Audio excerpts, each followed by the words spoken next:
Good afternoon, everyone, and good morning to those joining us from any of the European time zones. This is the 8th session in our bi-monthly SG Declares and Shares series. And I think by now, most of you are probably familiar with the organization, so I'll keep it incredibly brief today. So in the way of a brief introduction, Construction Declares is an online petition uniting all strands of construction and the built environment.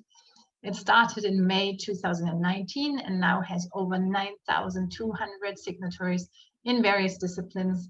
And in 27 countries across the globe, the number of professionals engaged in the signatory companies hover around 1 million employees. In early January 2020, Singapore joined in the movement with both SG architects and SG structural engineers. In June 2020, we set up the SG and the Global Environment Consultants Declare platform. And about the same time, the Singapore landscape architects also joined the declaration. For this session, we have two prolific speakers. We've got Khairudin Saharom and Serina Hijjas. And we have Leonard Ng as our moderator. Leonard is a landscape architect and urbanist with a highly sensitive approach that seeks a balance between urban development and nature. Without further ado, I pass the session to our moderator, Leonard, to introduce our speakers. Thank you, Serina, for a generous introduction. It's my pleasure to welcome our two accomplished designers and speakers. The first of whom is Kai Saharom. Kai actually has had long association with the environmental movement, being the recipient of the National Youth Environmental Award in 1998. He is also the current principal of Kite Studio Architecture in Singapore, which he founded in 2011. This studio provides architectural and interior design services that strive to seek invigorating approach to design and heighten spatial experience. So please welcome Kai.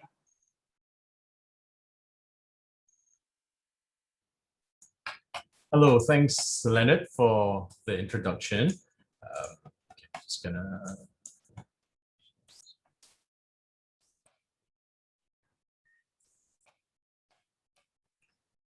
okay. Well, Kite is a small firm. And our small projects include residential. We also dabble with medium-sized developments and as well as one huge development overseas. I'm going to start with a micro scale and how we deal with some of our smaller developments, namely our residential projects. And we believe that when we tackle on the design challenge for a residential project, as designers, we bear the responsibility of inspiring our clients and the final occupants of the homes how to live sustainably. And little things that we do, we realize do matter in the actual bigger scheme of things. So even when we begin to start the design process, there's always a sit down, a questionnaire, a checklist, understanding the lifestyle of the client, if the lifestyle, how they entertain, how they sleep, what kind of temperature they would love to be in when they sleep, how they like to wake up in the morning, and what they're inclined towards. And we try to pick up these little things and try to build our own design map on how things can link and come up with design solutions that are sustainable, not just for the environment, but in the way they live. For example, for one of our projects where we convince the client that, okay, the windows have to open up in a certain direction because this is where you can capture the best wind, the prevailing wind to your side. And then they begin to understand why certain things are done, that those little things that they begin to understand about their house adds more meaning to the whole space that they are living in. And even when one of our clients shared with us that they love to Jama'ah or pray together with friends and families, we try to make that experience even more meaningful so that they can pray together in a very airy environment, non-air conditioned, still very comfortable. And when the clients share with us that they like to indulge in certain sports, and we try to explore what these sports mean to them and how these sports can actually add a sustainable feature to the house. So that to and fro is what we strive to do almost at the beginning of the project. And even for this project, where it is actually an A&E project for semi-D, after doing the SketchUp, and then we realized that, hey, maybe we can improve the lighting solution, how bring in as much as possible daylight without using so much artificial lighting, and how we begin to influence the client that these little things that we do, how we simulate heat and light into the home, bring more meaning to them, so they understand why certain things are done certain ways. I am sharing this slide because simply I believe that sketching, drafting, using the hand is an underrated skill that we architects tend to forget about. And to me, where our studio is our home, it is so important for all my architects to not be overly dependent on the computers. Just sharing an incident where there was one day I come back to the office and everybody was just sitting around and then, hey, aren't you guys working or something? And then they were saying that the servers are down, we can't do anything. At that moment was like an aha moment. Nope, something must be done. Let's bring our sketchbook wherever we go, because that is part of sustainability in us running the office. And when you're able to hone this skill, it's not about drawing beautifully or sketching fantastic perspectives, but it is about doing it accurately so that your ideas can be conveyed in the way that you want them to be. I think that is part of sustainable when we run the project, sustainability when we run the projects, and to make the reliance on technology and computers less, but to make it lesser. And we believe that when we begin the design process, it is important for not only we understand what the concept is, but the client is, because that is also part of sustainability. Because when the clients understand right from day one the root of the design, then they will begin to understand how we navigate and how we maneuver the design so that things are weaved in nicely and as seamlessly as possible. And when they want to make a certain change, they know that what are the basic principles of the design. And as such, we always strive to share our party with our clients, sit down with them, really use sketches, using colors to make sure that they really understand through and through the design process and what we try to achieve in the project, the sustainable ideas of how we want them to be as comfortable as possible living in the house. And when they do that, they begin to realize that this whole process is even more meaningful, and they begin to enjoy the process as well. And hence, the entire building process becomes not only enjoyable, but sustainable in many ways, right? So the series of party diagrams that we begin with all our design projects is still that first step that we do. And I believe that is crucial. Another thing that I would like to share, I mean, these days, dalam hati ada taman is actually a very common Malay phrase, which means that there's a garden in your heart. When somebody tells or makes a statement that, oh, you dalam hati ada taman, that means you are bursting with kindness and generosity.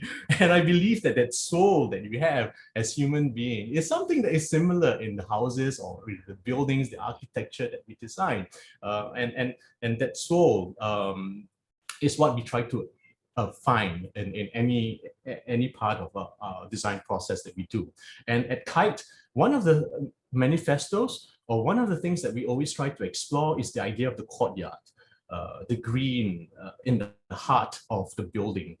What does it mean in our context? How can this sustainable feature be explored, escalated, and even be more meaningful, not just an enclosed space or place with greenery and with light coming through, but what else can we do with this courtyard?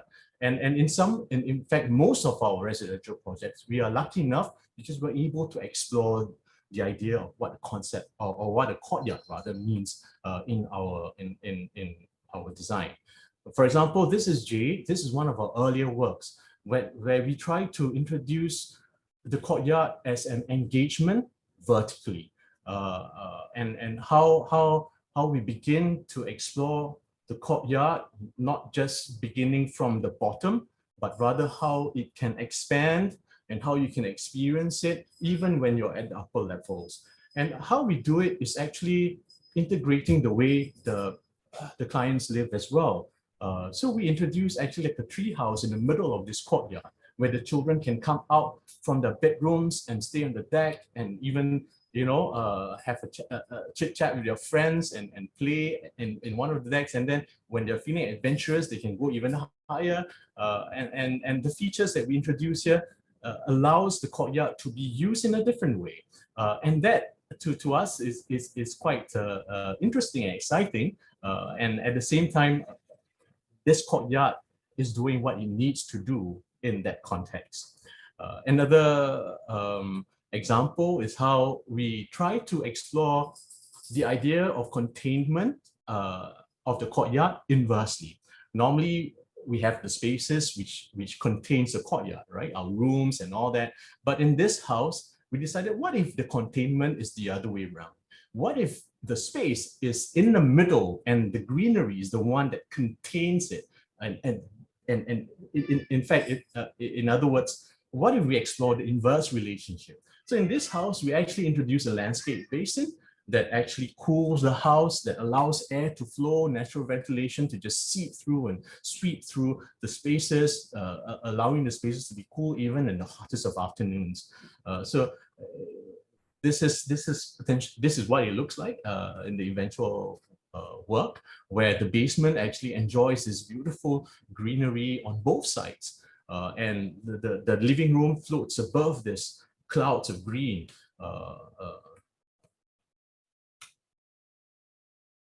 And one final aspect for the lack of better words that I would like to share is our idea of scale adaptability. This is basically two words, scalable and adaptability. And how I think and we think at Kite is something that's so crucial right from the point where we start the concept. When ideas are generated, we always test it. Is this scalable? If I were to engage this idea right to the small detail, can it work in the bigger scale when we're articulating a building, for example? Because that actually will decide the sustainability of our design process and design thought. And when that happens, when we strike that balance between what is scalable and what's adaptable in terms of design language and context, then we begin to realize that the design path is smoother and the journey becomes a bit more structured, even in the smallest of projects or even in, right up to the biggest of projects. I would like to end with the pavilion that we have designed for Artifest way back in 2018. And to me, this is an all-encompassing structure that kind of fulfills a lot of our ideals at Kite in terms of sustainability, how sustainability is adapted when it comes to material use, when it comes to culture, when it comes to social, and integration of all the other elements into this pavilion. So we started off with understanding the void deck, which is one of perhaps the most iconic Singaporean space. And when you mention a void deck to any Singaporean, they will probably know what it means to them, because it is possibly the most transformative, the most flexible space. You can have a wedding one day and then a funeral the next, and then you can play, you can pray at it, you have your Tarawih, Ramadan prayers at it. And it is such an important space for Singaporeans. And we try to adapt that idea into the pavilion and how it can be adapted to meet the requirements of Archifest and the activities. So these are the party diagrams, how the columns that we see at Void Decks and how it slants to follow a rhythm and flow, and how we introduce a core in the middle, and even how this core is flexible so they can open and close, yet allow a certain form of transparency within the privacy that it requires. And we thought that this is an interesting structure, not only because it's able to respond to what it needs to be and do, but also how it responds to the exact point in time. We have introduced what we call the wall of connection, where you can see the brick walls. They're actually painted using the numbers, because at that point there was a disaster at Palu, there was a tsunami, and the Red Cross was trying to collect funds to help the victims. And so we decided to, hey, come on, this pavilion can be a bit more participatory, and let's see what we can do. And we introduced this idea of walls of connection with the hashtag Pink for Palu, where the public can come together, and then by painting with the tube of paint, they can contribute, and at the same time, not only to the mural that we have come up with, but the idea of helping out your neighbors, and in this case, the Indonesians. So in this scenario, we strive to see sustainability in a macro aspect with a microstructure, and how this microstructure can actually metaphorically mean something bigger in terms of how we look at things around us and how we perceive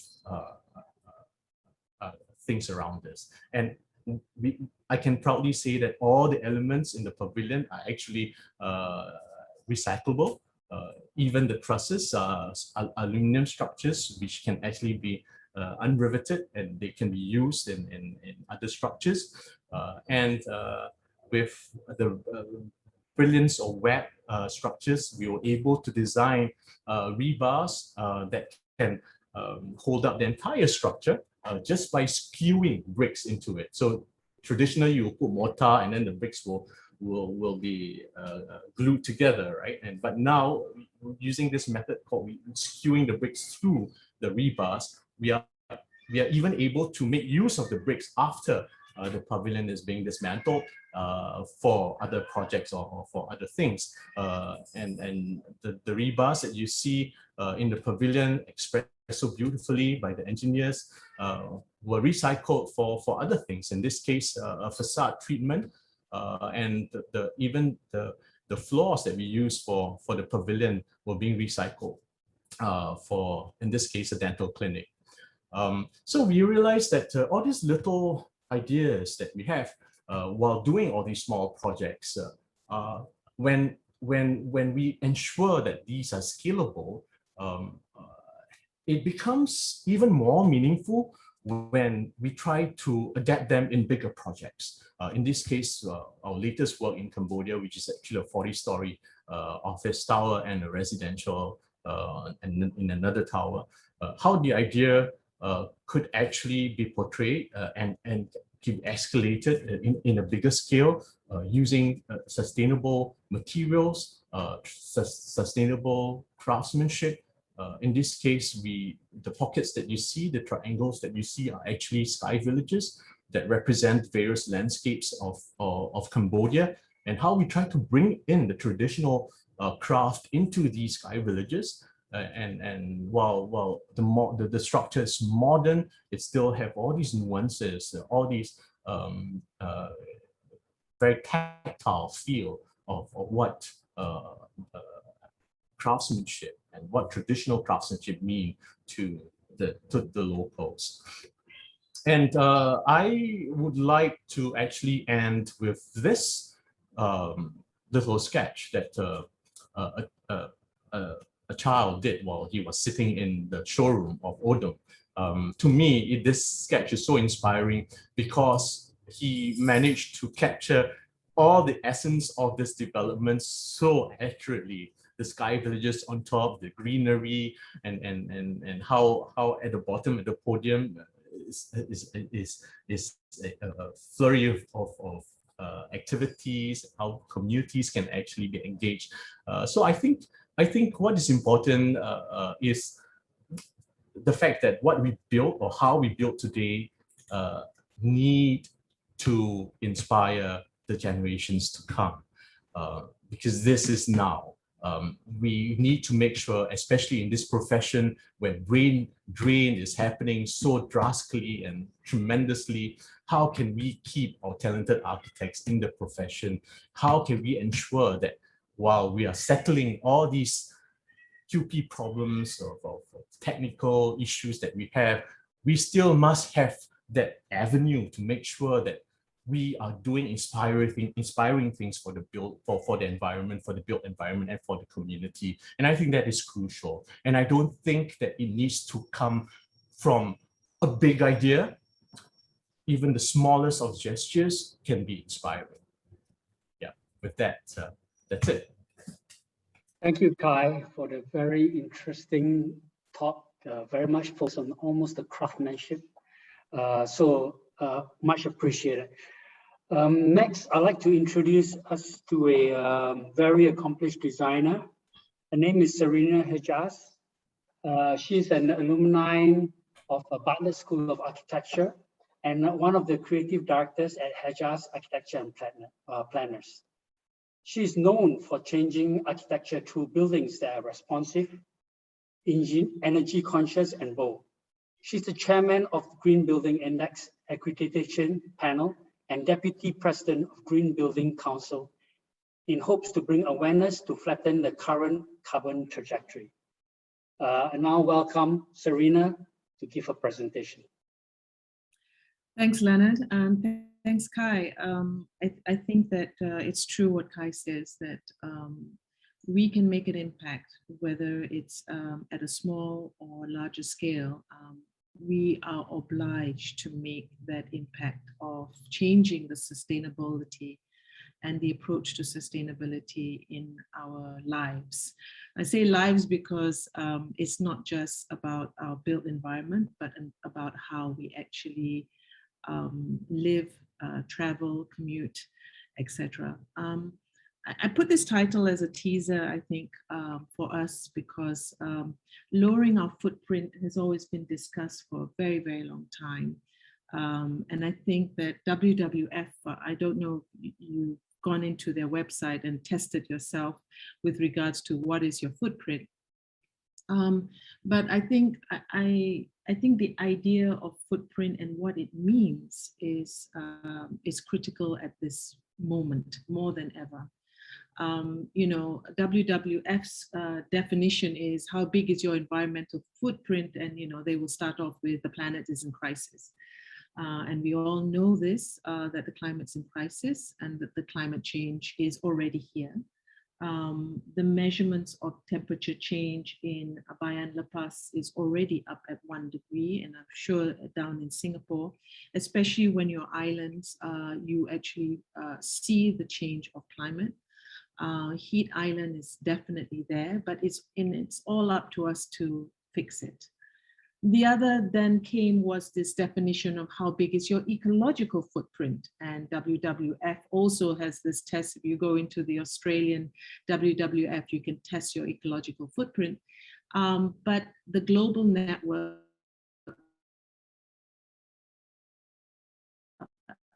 brought to light, and this discussion of ecology as an integral part now moving forward of any part of our development, whether it's big, small, and it represents a nation's biocapacity, represents the productivity of its ecological assets. And then lastly is another term here. I'm going to close this window. How big is your carbon footprint? And I'm not sure that many know what carbon actually means. And I think the Pavilion for Malaysia, which you will see later on, is where we started to see what it meant when everyone talks about going towards a net zero carbon emissions. It actually isn't as easy as we think, obviously. And everyone from up to the COP is talking about a 2030 advancing net zero. And so I wanted to actually have the opportunity here to talk about it. So this is my ecological footprint. At the moment, I'm 4.1. My carbon footprint is 7.8 tons per year. Doing the WWF tests, and basically it means that my mobility, if you can look at the chart down below, is really, really high. My shelter, I have 4 people in a terrace house, not an apartment. I think this is a reasonable size. It's not luxurious. My food selection has to be more local produce, and it also has to be more nature-based food rather than animal food to bring this much lower. My goods, even if I'm going to be buying 1 or 2 or 3 items a month, is already too high, and my services. So I did this test once and it was 6 point something, and I realized that my mobility is, because I'm traveling to work only 3 times a week by car, and only 1 trip across to Dubai this year accounts still for my 4.1, and my mobility being very, very high, as I spend 12 hours to get there. But more importantly, I guess it's the world and our nation. This is Malaysia's footprint in terms of biocapacity, running at 2.3, and in the sense that what we have in terms of greenery, our ecology, etc., is at 2.3 per person, but what we are consuming per person is amounting to 3.9, and our biocapacity reserve is actually in deficit by 1.6.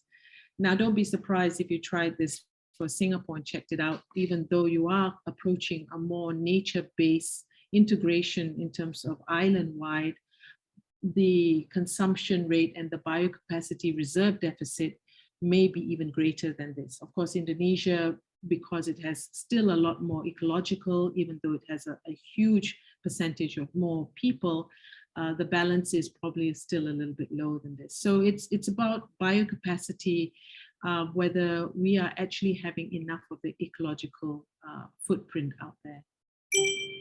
And with this, when we approach doing the next design of a building, this is the first time that we were testing it out, what it meant if we were to actually calculate the carbon for this building. So I take the words again from WWF. Our planet is in crisis, from climate change to pollution in our oceans and devastation of our forests and densification. I've added here, densification of cities is rising, and what can we do, basically, which is what the Singapore Declaration is all about. So I'm presenting here before the opening, which is another 7 days to go, on the rainforest canopy for the Malaysian Pavilion. And right from the beginning, 2 years ago, when we were doing the concept, the idea was that the pavilion would demonstrate or show the aspiration of our nation. And I think that's probably going to be quite true about most pavilions there. I mean, I know about the Singapore Pavilion, and it really should express what we are doing and what is the aspiration of our country. For the first time, this Pavilion Expo in Expo 2020 is all about sustainability. And you may say, what is sustainable about building a pavilion? Well, it's about how we approach the pavilion and how we commission the entire pavilion once we're finished, and in order that we actually do see a sustainability in what we build. So our concept was a pavilion that touches the ground lightly, and indeed it's a pavilion that's sort of sitting on stilts, maybe reminiscent of the idea of buildings and rumah, old Malay traditional buildings on stilts.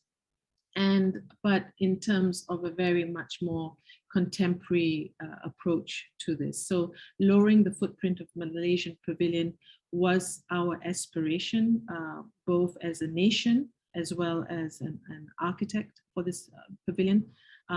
Obviously, we want to balance out the energy systems.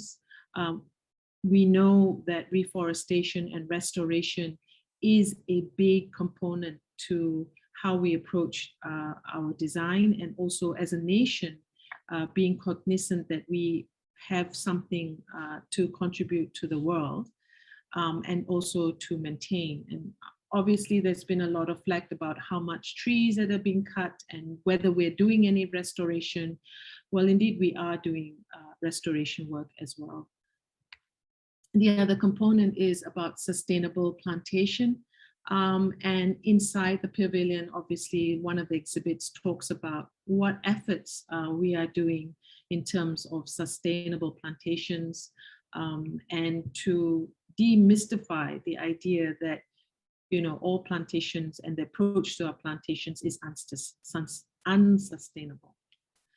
So with that, some of these were the sort of concept of ideas that we had. We wanted to set the building within nature.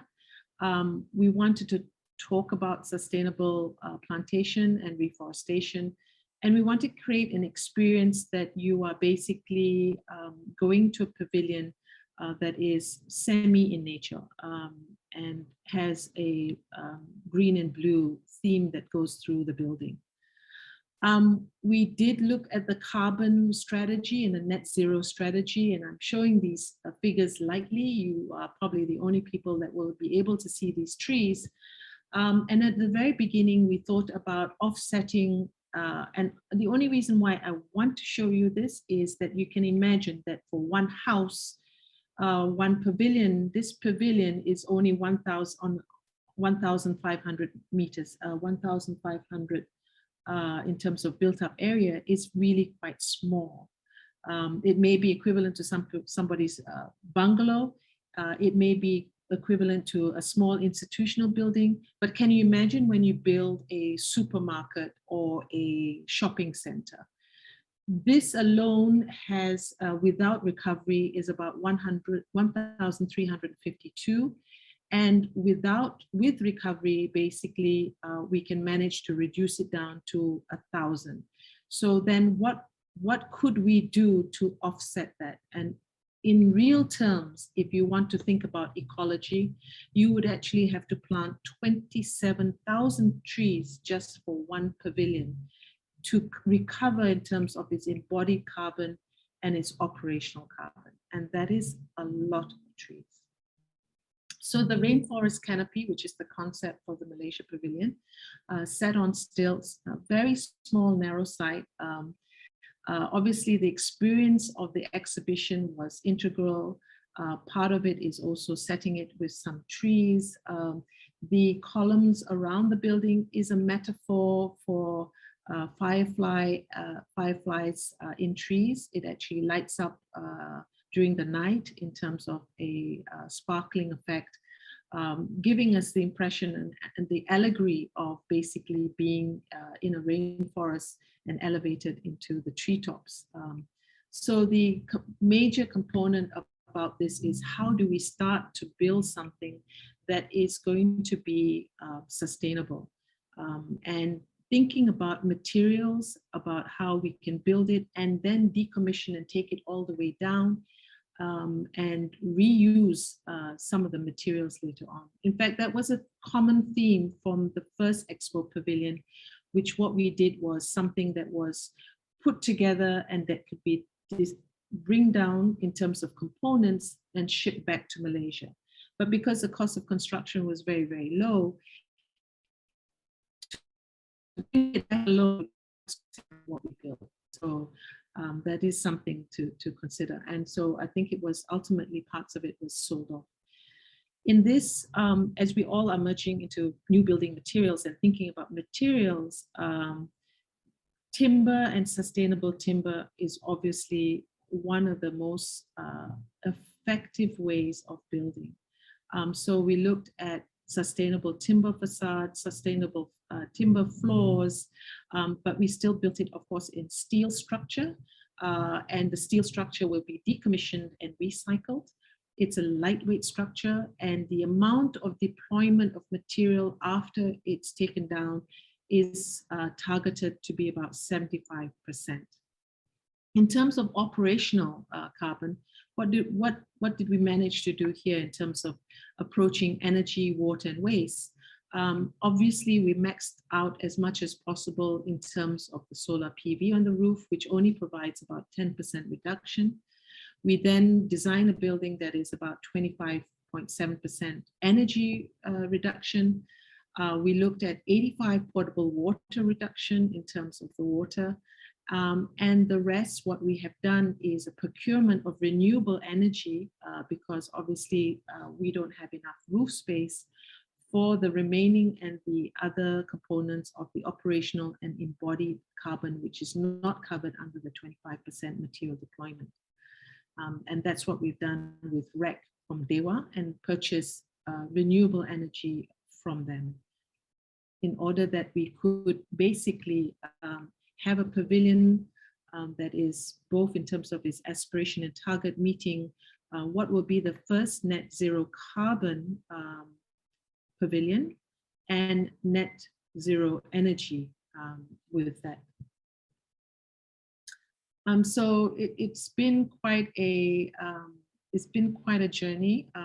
Obviously, also dealing with contractors when you're building such a pavilion, and all the pavilions in the Dubai Expo actually have to submit, and we are in the sustainable section, have to submit a report card with regards to every month.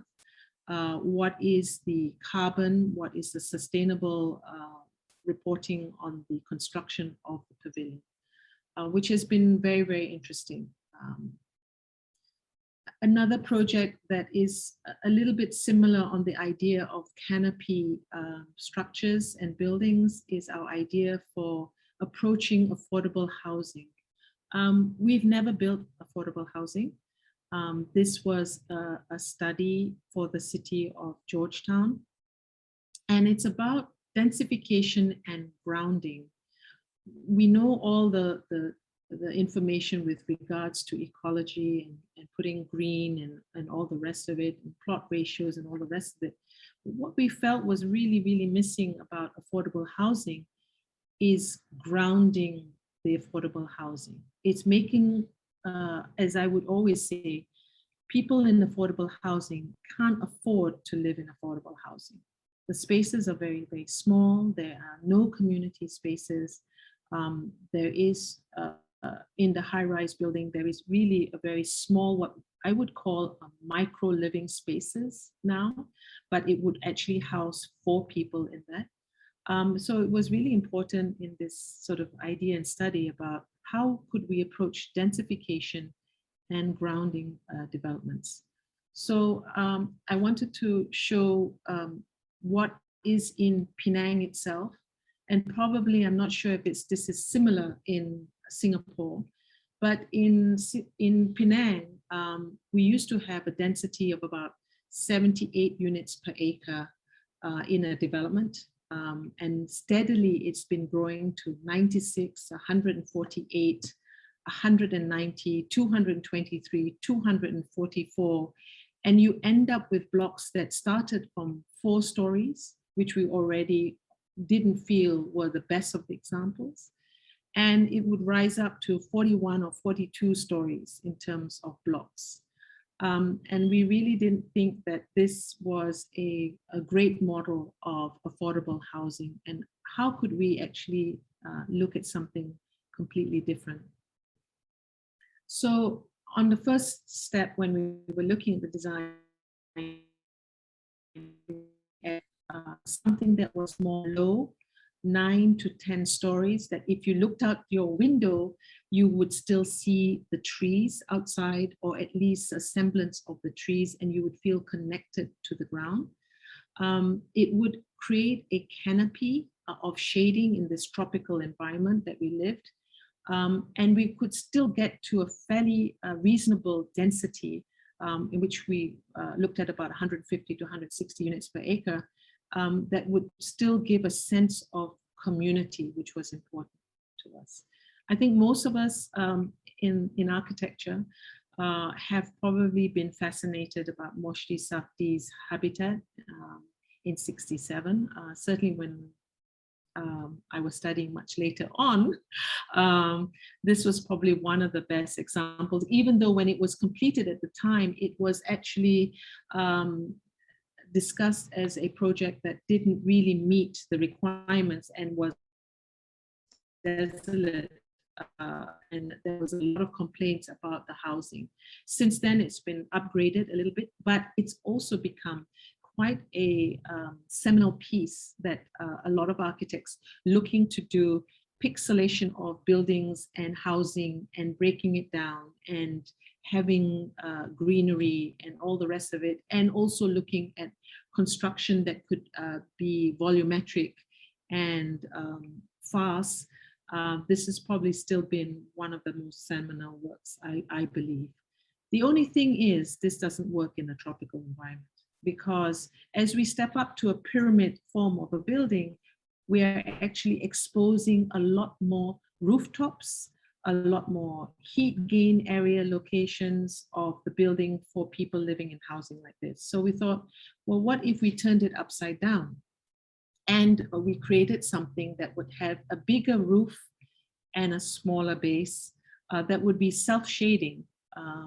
And what if we created community spaces inside there that would become the marketplace, shaded by the building, and create all these courtyards. So in effect became a kind of canopy roof or big umbrella that the space could actually sit underneath, and that you could probably put urban farming at the top, solar panels, rainwater collection, but most importantly, to self-shade a housing like this, we really should be looking at something between 15 to 25 degrees.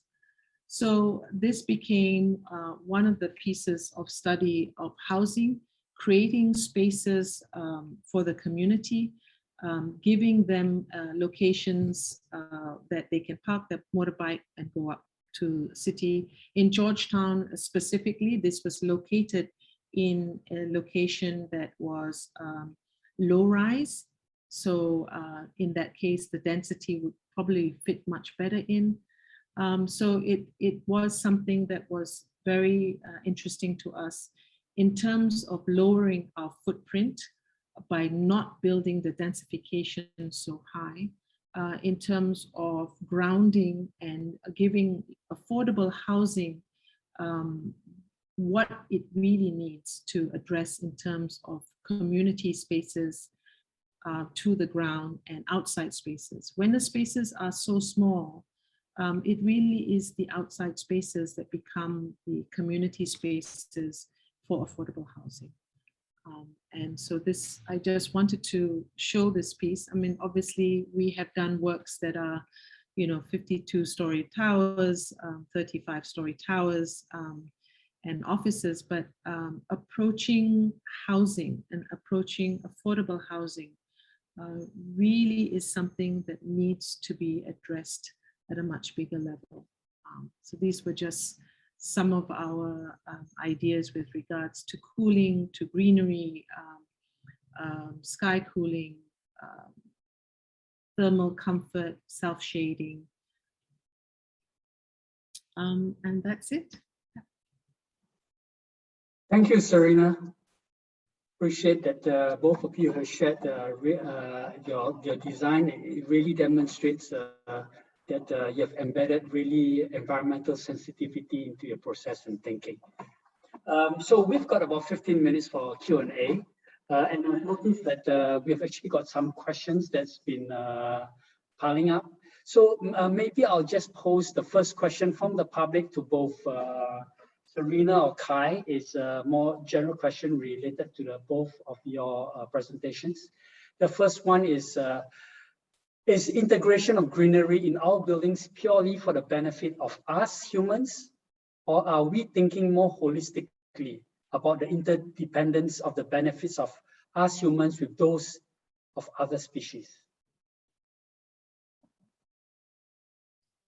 I think realistically, unless you are building your building a green field, but if you're in an urban environment, an urban density, I can't speak for Singapore, but that's where the parks and the linkages of the parks to habitats are, I think, only starting to become relevant here in Malaysia. But in the ecosystem of smaller urban sites, of course, the things like butterflies, birds, and all of that are part of the consideration now, I believe, in terms of when we speak about performative landscape that is not just about thermal cooling, but about ecology. It is about the smaller animals that we attract, but obviously it's not at the level of what parks can basically be. So in master plans, parks are very important. I didn't speak about biodiversity, which is an island concept for Penang, maybe because a lot of people will basically say it's unsustainable.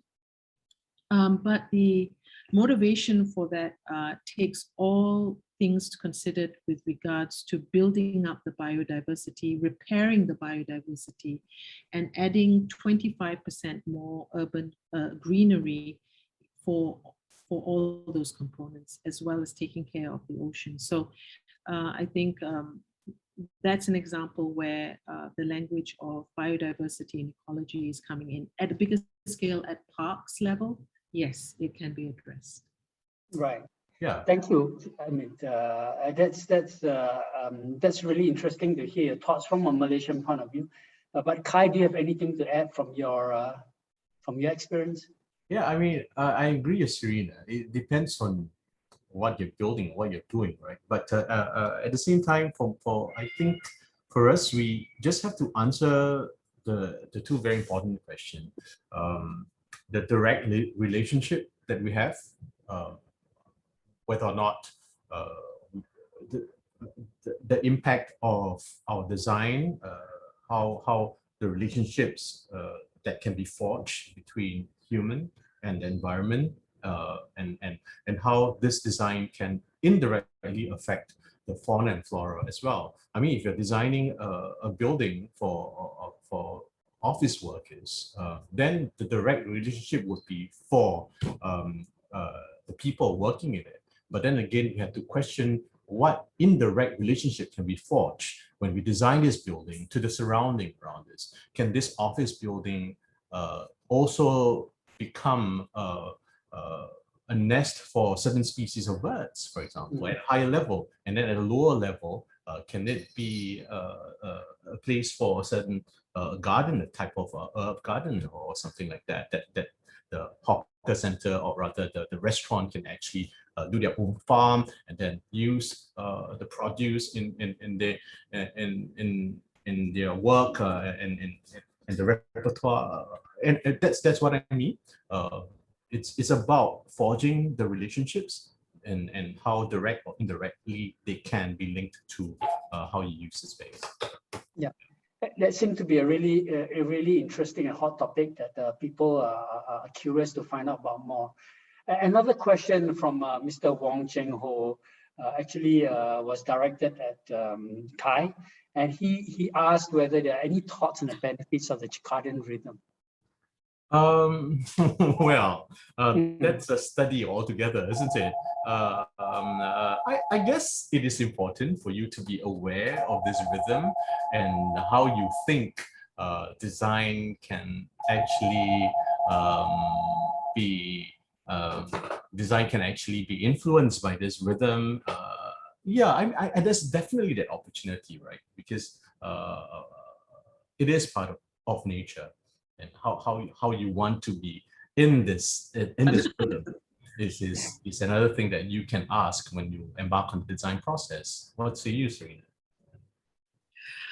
A circadian rhythm, I must say that's the first time. Health and well-being definitely is forging its way through the pandemic, especially psychologically and what greenery can do and all the rest of it. But circadian, unless perhaps only if I was designing a hospital or something that really, or a wellness center that really needs that kind of acute sensitivity to the rhythms. Essentially, we're talking about day and night, and we're talking about, you know, calming us down.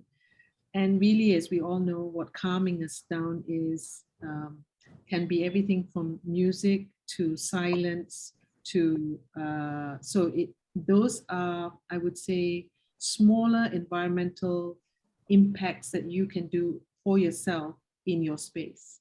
But I don't see how quite often we actually pick up on circadian itself. Yeah, actually, I must admit, from a design point of view, I find that question is quite interesting, because, you know, more and more of our urban spaces have blurred the lines between night and day. And now sleep cycles are being affected. Maybe this is a future potential for design.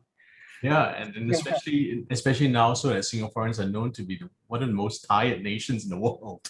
Really?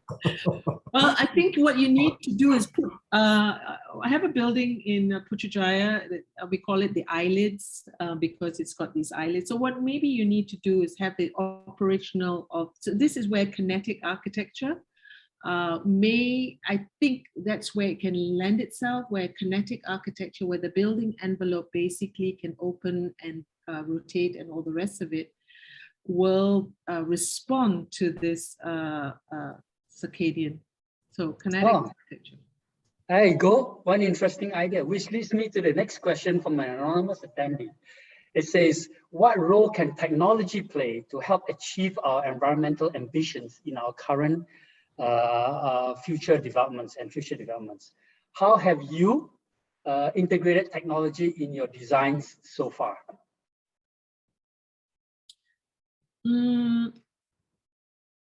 Okay, I think technology moved and shifted the way we work, only because from the very first building that I worked on, which was Telecom Malaysia, everyone worked in the office. When I finished Celcom Tower, it was about work when and wherever you want. And now we are work from home, wherever you want. In one of the buildings, the technology is basically, it's support. Technology for me should be transparent. Once it becomes mechanical, you have something to look after or manage, basically. So if it's transparent, it can do a lot for you, from your smart homes to your internet connections, to be able to not have any more memory filing areas. Everything is, so that's freed us up. The transparency of technology has freed us up a lot more. So I think in that portion, I find technology has, if you're talking about technology in terms of tracking, you know, how much you're doing, what are you doing, all the rest of it, that's probably a little bit more invasive. Yeah. With regards to renewable energy, I think absolutely. That's but and that in combination to passive design is really ultimately where we need to go in terms of energy and passive design in optimizing that. Yeah, that portion, technology is something to learn. Right, that's I agree with that, largely the observation. Khai, maybe you will allow me to ask a question of my own. Wow.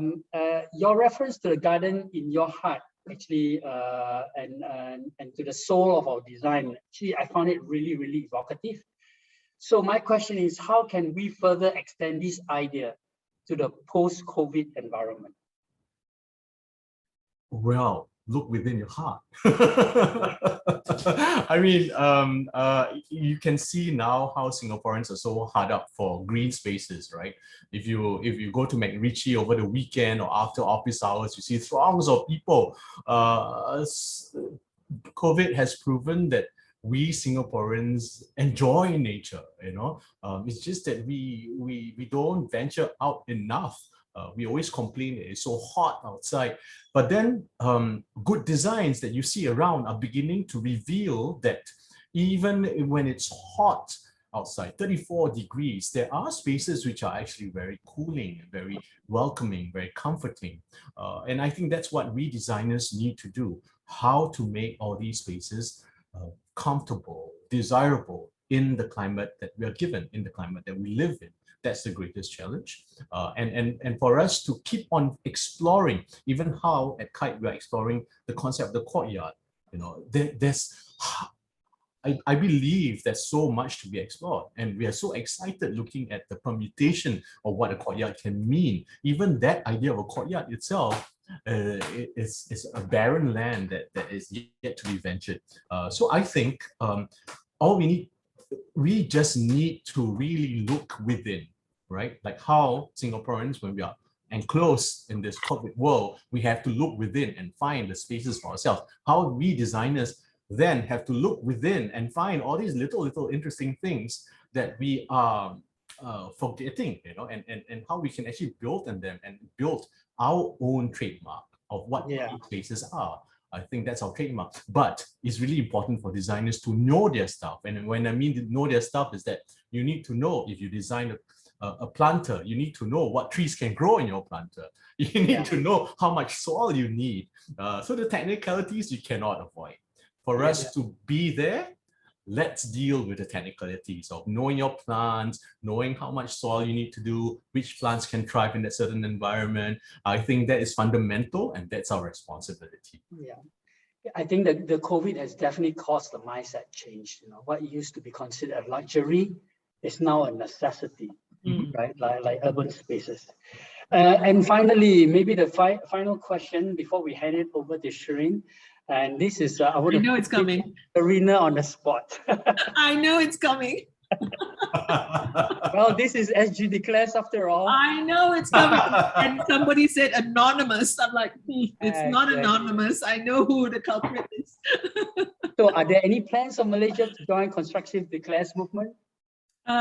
Yes, if I can get off my job volunteer list, I will add that to the list. Probably I'll try and move it through Malaysia GBC, basically Malaysian Green Building Council. One more thing to sort of push out there. Agreed.